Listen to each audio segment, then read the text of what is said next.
Magandang araw mga kasari-sari-tes dahil ngayon ay linggo kaya tayo ay magkwentuhan muna ng light lang ha mga kasari. Huwag muna tayo magpa-stress mga kasari dahil bukas ay Lunes. Syempre pa magiging busy na naman tayo sa ating tindahan at ngayon ay linggo kaya mag-real talk muna tayo ha mga kasari.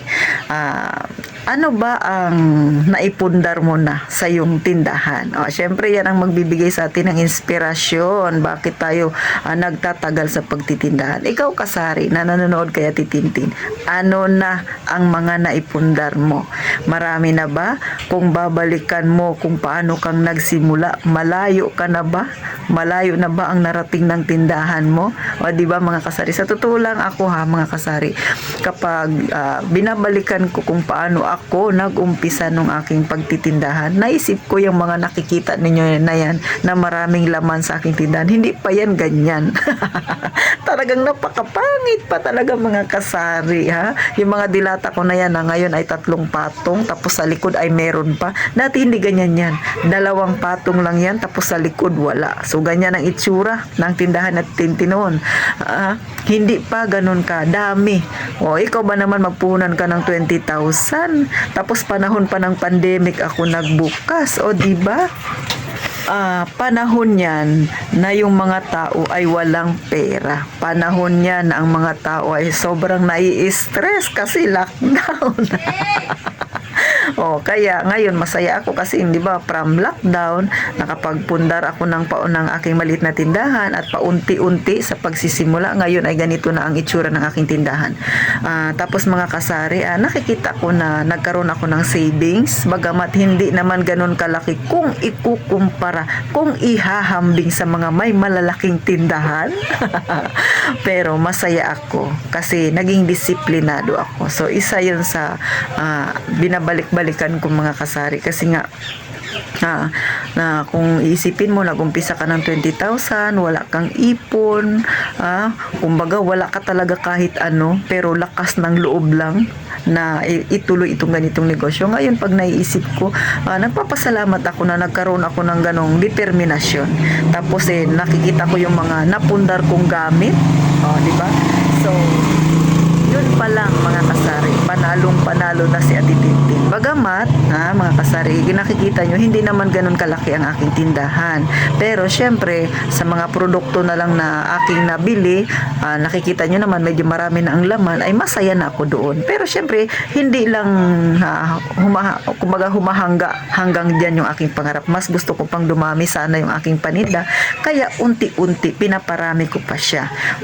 Maliban doon, syempre, yung savings natin ang pinakamahalaga na magkaroon tayo niyan ng mas malaki pa, di ba? Para kung dumating ulit yung kagaya ng lockdown, ay hindi na ako mangungonsumi. Kumbaga kasi dumaan ako sa ganun mga kasari kasi nga gaya ng nasabi ko, nagpatayo ako ng tindahan panahon ng lockdown, talagang walang-wala.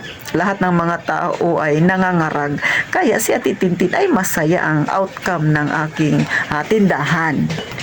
Sa totoo lang mga kasari, malaki ang naging utang na loob ni Ate Tintin dito sa aking maliit na tindahan. Kasi nga lahat dito ko kinukuha, lahat dito ko iniaasa.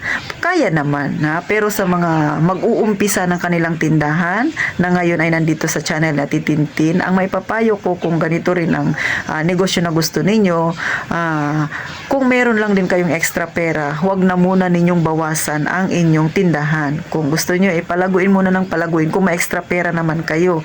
Ako kasi mga kasari, kaya mga ilang buwan lang kinunan ko na kaagad ng ang aking tindahan kasi nga wala naman ako malaking pera na naipon. So dito ko inasa, pero salamat naman sa Diyos kahit nga ganun ang aking ginawa kumbaga lumakas din ang aking tindahan, tapos nakapagpundar ako, nakikita ko yung mga napundar ko, nabayaran ko yung mga kautangan ko.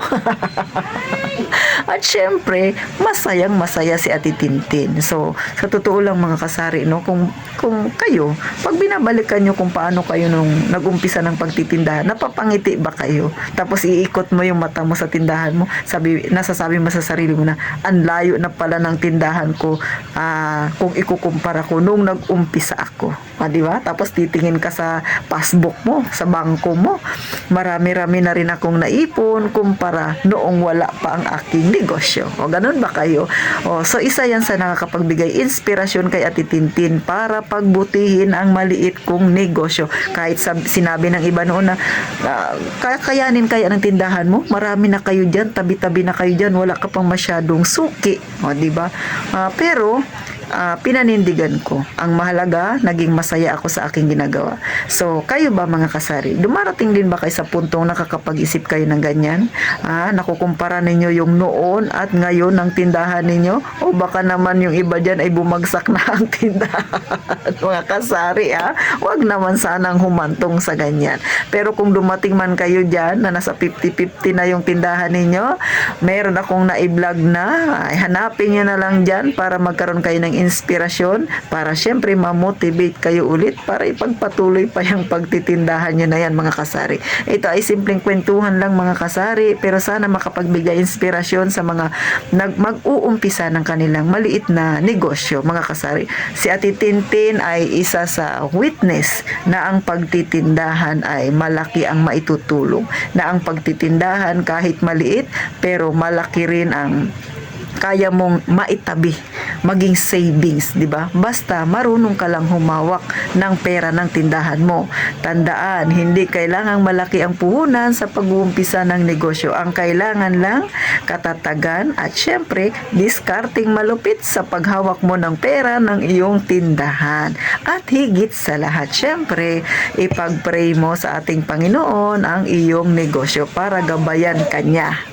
So, paano mga kasari, hanggang dito na lang. Sana na-inspired ko kayo.